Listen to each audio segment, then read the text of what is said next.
Why dogs sniff your face. Your dog has been trying to tell you something every single day, and there's a good chance you've been missing it. It happens the moment you walk in the door, or when you lean down to say good morning, or when you're lying on the couch and out of nowhere your dog's nose drifts toward your face and just stays there. Long, deliberate sniffs, sometimes at your cheeks, sometimes right at your mouth. Most people think it's affection, a kiss, dog style. And in some ways, they're not wrong.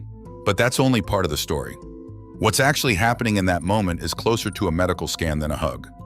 Your dog isn't just smelling you. Your dog is reading you, decoding a chemical broadcast coming off your skin that you don't even know you're sending.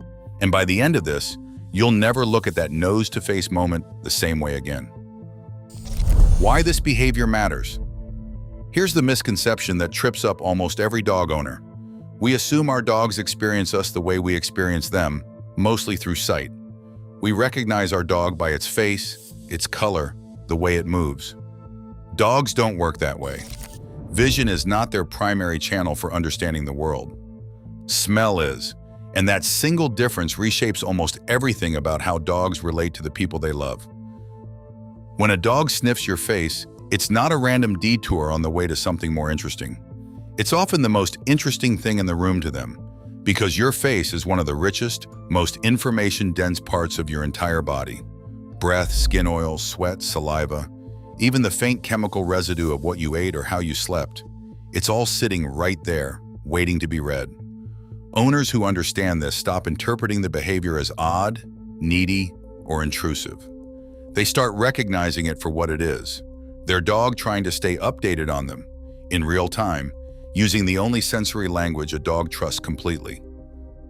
The science. To understand why your dog's nose ends up at your face, you have to understand just how different a dog's nose actually is from yours. Humans get by on somewhere around 5 to 6 million scent receptors. Dogs, depending on the breed, carry anywhere from 100 million to over 200 million, and long-snouted breeds like bloodhounds can reach into the hundreds of millions. It isn't just a bigger number of sensors either.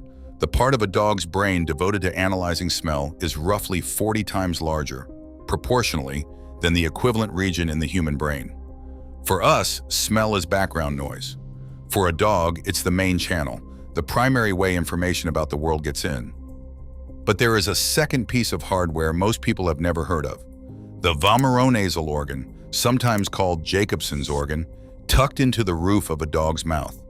This structure is built specifically to detect pheromones and other chemical signals, the kind of information that does not show up as a smell you would consciously notice, but that carries data about hormones, stress, and physiological state. It is part of why a dog sniffing your face can pick up more than curiosity would explain. It is reading a chemical signature, and that signature changes constantly. Stress raises cortisol, which shows up in sweat. Fear and excitement shift your scent profile in measurable ways. Even something as simple as a shift in your breathing or your skin's oil production during sleep alters what a dog's nose picks up. Researchers who study canine cognition have found that dogs can distinguish human emotional states partly through scent alone, responding differently to the smell of a fearful person versus a calm one. Your face, close to your breath, your sweat glands, your saliva, is simply one of the most concentrated broadcast points on your entire body. This is also tied to domestication itself. Over tens of thousands of years, dogs evolved alongside humans in a relationship built on constant, close-range monitoring, reading our moods, our routines, our physical state, often faster than we read it in ourselves.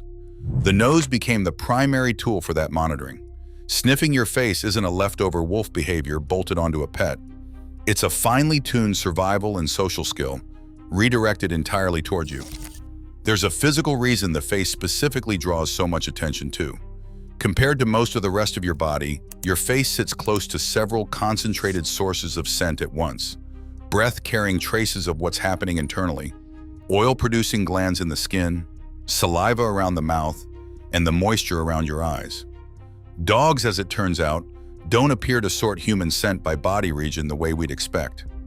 To a dog's nose, one patch of skin can smell strikingly similar to another. What makes the face stand out isn't that it smells fundamentally different from your arm or your foot. It's that it concentrates so many active sense sources into one small, easily accessible area, all while sitting directly in front of a dog when you lean down to greet them. What your dog is really communicating. So what is actually happening in your dog's mind during those seconds? In most cases, it's an identity and status check. Dogs greeting each other nose to nose or nose to face are performing a rapid exchange of information. Who are you? How are you? Has anything changed since we last met? That same instinct gets pointed at your face because, to your dog, you're the most important individual in the environment worth checking. This is why dogs often sniff a familiar person's face as intensely as they'd sniff a stranger's, especially after time apart, after a shower, after a workout, or after you've been somewhere new. Your scent has shifted, even if only slightly, and your dog notices.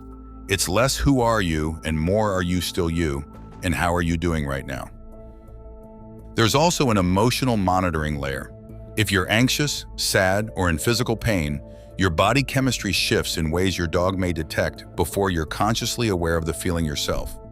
A dog lingering at your face during a hard day isn't necessarily sensing sadness.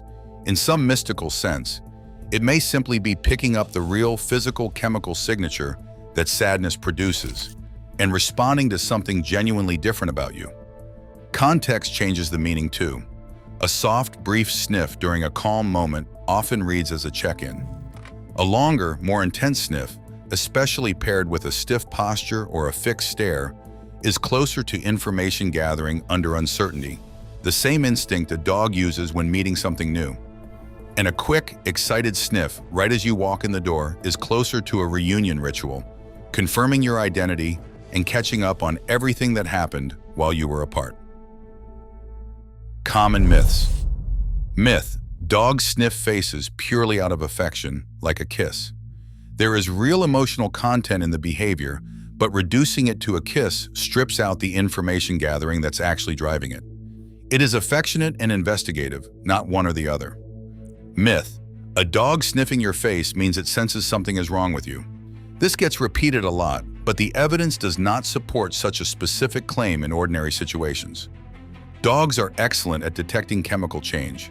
That part is well documented. But everyday face sniffing is far more often routine social monitoring than a diagnostic alert. Save the alarm for genuinely unusual persistent behavior, not a normal daily habit. Myth: dogs do this to assert dominance. Dominance theory has been used to explain almost every dog behavior for decades, and modern behavioral science has moved away from it as a catch-all explanation. Face sniffing toward a trusted owner is overwhelmingly social and affiliative, closer to bonding behavior than any kind of status challenge. Myth: if your dog sniffs your face a lot, something is wrong with your dog. For most dogs, this is simply high engagement with their strongest sense, directed at the person they care about most. It becomes worth a closer look only if it turns sudden, obsessive, or paired with signs of distress, not because the behavior itself is unusual. What you should do: you don't need to train this behavior away, and in most cases you shouldn't. But a few adjustments help keep it a positive part of your relationship rather than a source of stress for either of you. Let your dog finish the check. Interrupting a sniff mid-behavior can feel abrupt to a dog who's genuinely gathering information.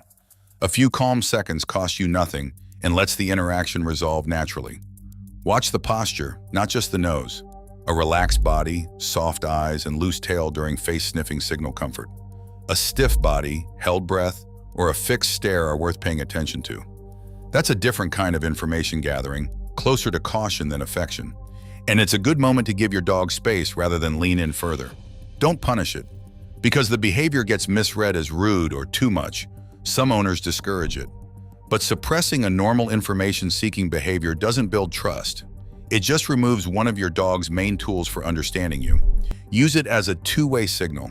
If your dog is unusually persistent about sniffing your face on a day you're not feeling well, or during a stretch of higher stress, treat it as useful information rather than a nuisance. Your dog may be responding to something real about your state, even if neither of you can name it yet. Build calm associations. For dogs that get overly intense or excited during face-sniffing greetings, rewarding calm approaches rather than jumping or over-arousal reinforces that the behavior can stay gentle and welcome on both sides. Surprising facts and real-life examples. Dogs' scent detection abilities extend far beyond simple recognition. Working dogs have been trained to detect certain cancers, drops in blood sugar for diabetic handlers, oncoming seizures, and even infections, all through smell alone, often before any human-run test would catch the same thing. That same nose, scaled down to an everyday context, is what's aimed at your face every morning. Interestingly, research into dog-to-dog greetings has found sex-based patterns in where dogs start sniffing. Males tend to head straight for the rear, chasing the richest concentration of chemical information first, while females are more likely to start at the head, working through the face and ears before moving on. It's a small detail, but it's a reminder that even just sniffing follows patterns shaped by evolution, not randomness. Scent also decays and shifts constantly, which is why dogs often re-sniff someone they already know well, sometimes within minutes of the last check. It isn't forgetfulness. Your scent genuinely is a little different than it was 10 minutes ago. New sweat, a change in breathing, the residue of whatever you just touched or ate. To a nose sensitive enough to notice, you're less like a fixed photograph and more like a live broadcast, updating in real time. And here's the detail most owners never think about. Your dog doesn't experience your face the way you do, as the place identity lives. To a dog, your voice, your gait, and your scent likely carry as much identifying weight as your face does, maybe more. Face sniffing isn't your dog trying to see you the way you see them. It's your dog reading the parts of you that your own senses can't access at all. Final takeaway. Underneath the surface, that quiet moment of nose against cheek is a dog doing what dogs do best, paying closer attention to you than almost anything else in its world. Not out of obsession, and not as a strange quirk to tolerate, but as one of the clearest expressions of a bond built over tens of thousands of years of dogs learning to read us before we learn to read them. The more we understand our dogs, the less mysterious their behavior becomes, and the stronger the bond we build with them.